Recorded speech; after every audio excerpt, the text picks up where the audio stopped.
Hi everyone, good evening. Hope all of you are doing well. Uh, Today's video is going to be very short, not long, but it's going to be a very important video because I am going to talk about your assessment pattern, weightage of different parameters of your assessment. Like what are the things that combines your PHS? Because I'm sure you guys have heard about these terms now. Because majority of you guys either in training right now or have gone through your first assessment. Now, whatever I'm going to discuss, this is I think it's important, so don't skip it through. This is same for internship. This is same for CSD. This is same for Gen Z training. So whatever I'm going to talk about, it remains the same till January 2023. Because from January 2023, whatever cohorts are going to start, they will follow different kind of parameters. However, till then, this parameters is going to remain the same. What I'm going to discuss now. So just go through it. Okay. Uh, Once the cohort starts, once the batch starts, your coach, your assigned coach, will take you through whatever I'm going to talk about. So there is something called a Gen Z handbook or a RAG discussion. So whenever the batch starts, within the first week, your coach will take you through this. So in case if you have missed it, in case if you're not able to understand it, or in case if you have any questions regarding or related to this, because many of you guys have reached out to me, and that is the main reason I am making this video. uh, and even if you have, if you if your training has not started, you will go through this as well. Okay, so the terms as RAG or PHS, these things you have already heard, and many of you already know about it. So RAG is red, amber, green. That identifies in which bracket you are in. Okay, PHS is performance health score. So RAG is something that determines or show where are you standing. Are you in red? Are you in amber? Or are you in green? So as the color signifies, green means you are already in safe zone. Amber, you are kind of like in a tight spot. Red, big no no. You should not be in red. So when you are in red, I mean when you are in green, which means your total or your PHS or final PHS score, performance health score, is 70 and above. So whoever have a score of 70 and above, and guys, when I'm saying 70 and above as PHS, which means your overall score, so you will be in green. If your PHS is in amber, which means you are somewhere between 60 to 69%. And if you are anything below 60, I mean 59 or below 60, then you are in amber. Okay. Now, what are the things that combines together and makes you a PHS? So you would have continuous learning, you would have assessment type 1, you would have assessment type 2, you would have business aligned project, and you would have BU or SME feedback. So all these things combined together, and that makes your PHS score. Again, I will repeat, the first one is continuous learning, second one is assessment type 1, third is assessment type 2, fourth is business or project, and fifth is BU or SME feedback. Now, this is more or less same for every learning path. However, in some learning path, you might not have that business aligned project. You might have something called a hacker rank. You might have snowflake assessment. So it depends what learning path you are. But overall, this is what all the learning path is going to follow. Now, the first one is continuous learning score. Now, continuous learning score will be there. It is a part of your learning. Okay, so that score has to be there. Pretty easy to maintain. It is a regular hands-on exercises. Okay, so whenever you are completing your hands-on exercises, the XP points, it generates an XP point, and there would be, okay, there is a calculation as well. Okay, so your continuous learning score, it has 5% of weightage on your total performance health score. Again, continuous learning score or continuous learning, it has 5% weightage on your total PHS. So it's the regular hands-on or the part of regular learning that you need to complete. So 100% hands-on completion is required. Okay, if you have 100% hands-on completion, which means you have already achieved 5% of your performance health score. Your continuous learning is in green. Second is assessment type 1, which is also called it as coding challenges. Weightage is 10% of your PHS. Okay, so 5% is your continuous learning, 10% is ICT, sorry, your assessment type 1 or coding challenges. Passing mark 70% and above for code challenges. There is no reattempt. Okay, please remember there is no reattempt. And also something you also have to remember, once you complete the mandatory hands-on, only then your coding challenges get activated. So 10%. Third is your assessment type 2 or the integrated capability test or ICT. Now, sometimes or in some learning path, you might not have an ICT, you might have an SBA, that is skill based assessment. Some might have KBA, that is knowledge based assessment. So, KBA, SBA, ICT, all same, I would say all in the same bracket. All of them have 30% weightage on your performance health score. Okay, so passing mark again 70 and above in ICT, in KBA and SBA.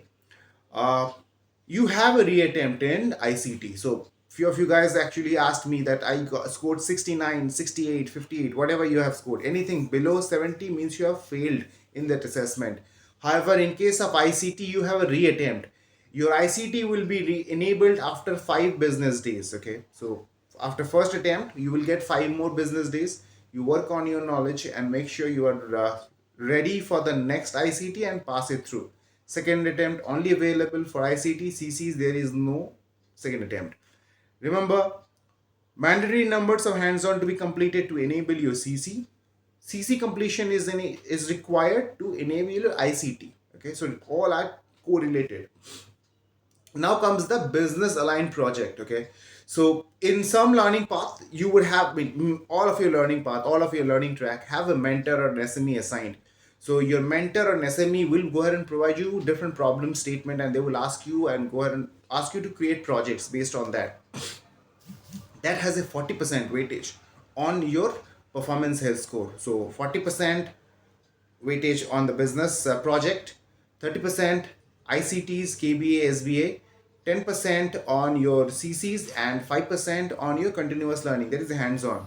So make sure you complete the business aligned project. Some of the learning path, it might be a one-to-one project. Some of them would have a group effort.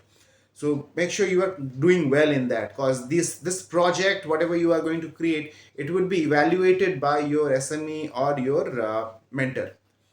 And the last part is, and I would say the most important, is the BU or the SME feedback or evaluation. Now, ideally, this evaluation or the BU or SME evaluation happens in different checkpoints. Okay, so if you are following a 12 weeks course or 16 weeks learning path, there should be 3 checkpoints in which your evaluation will happen. In data as well, there are 3 checkpoints which will in which your SME or your mentor is going to evaluate. Like for an example, in week 3, week 9, and again on week 11 or week 12. So checkpoint weeks. However, this SME and BU feedback is the rest of it. So 70 in your business feedback, then sorry 40% in the business feedback, then again 30 on percent is on ICT, that makes 70. 10 is on your coding challenge, that makes 80, and 5 is on your continuous learning, that's been 85. So rest is 15%. 15% weightage is from your SME feedback or BU feedback. Your BU mentor or your SME is going to evaluate you.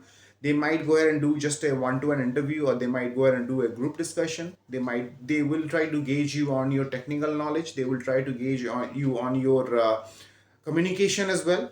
But that's not that primary focus would be technical knowledge. Communication is not the primary focus unless you are in a CIS domain. So in CIS SD role, communication is one of the most key factors. So they will actually gauge you on your communication skills. But in other service line, that's not a determining factor. Rather, your technical knowledge is something that will determine. So make sure you are achieving all this. Now with this, the combination or your total PHS score should be above 70 to stay in green. If you are not in green, if you're in amber, you need to make sure on the next ICT, next CC, or whatever way, you need to get your scores up. If you're in red, follow the same thing. You should not be in red, should not be amber during your final graduation. Okay, because till now, many of you guys who are in training, not internship, I mean even in internship or in CSD training, you either have gone through your first CC or first ICT, or you have completed. I just know about one batch who have completed the training. Rest have none of you guys have completed your training yet. So follow this. Make sure you are in green.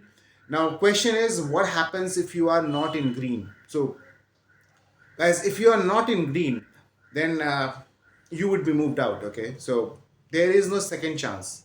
Okay, so make sure, and that is the reason you have so many factors combining your PHS. So if you are not doing well in your if you haven't done well in your ICT, make sure you are able to make it up in your business feedback or your SME feedback. Okay, if you haven't done well in your business or view feedback, make sure you make it up in complete passing all your ICTs and completing CC, continuous learning score, everything. Because that 15%, if you remove that, still you have 80. So if I remove your view feedback, still you have another 85%. However, view feedback is important. The reason being, you will be assigned to that business unit. You will be working with those SME and the mentors as well. So they would of course want somebody who is good in technical knowledge. So have a good rapport with your mentor. Attend all the mentor connects. Show that you are interested, because it builds a perception. It creates an impression about you. You need to have a good impression. That's going to help you in a longer run as well, if you get deployed in that view or in that project.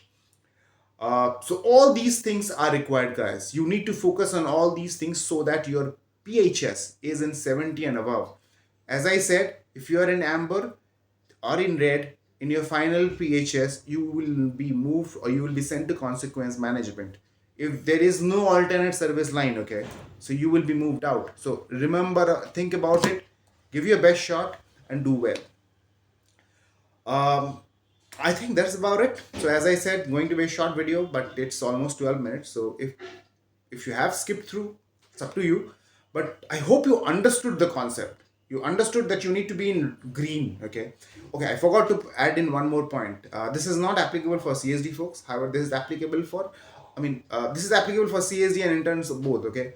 HS or attendance health score, you need to have 90% and above attendance health score, so which means presence in office if you have been asked to. So your location attendance need to be marked. In case if you are not doing it, in case if you have RTO email but you still ignored it and working from home, your AHS will take a hit, because your coaches will pull up that true time report and they will match it with the location attendance sheet as well. If it does not match, you will be asked question, and if you are in amber or in red, doesn't matter what you are, your status is in PHS, you will still be in red and you will be moved out. Okay, so make sure, at least not with this AHS part, nobody should be in red or amber with attendance health score. It's just to be in office. Okay, rest, I'm sure all of you guys are serious enough and you are giving your best shot. So keep on giving the best shot, do well, get onboarded and be a part of the organization. Okay, if you have any other question, anything else that you want me to talk about, let me know. And hope you are if you hope you understood this. Okay, thank you so much guys for being with me, and that's about it. Stay well, stay happy, stay positive, and meet me if you are in location, guys. Thank you so much. Take care. Bye.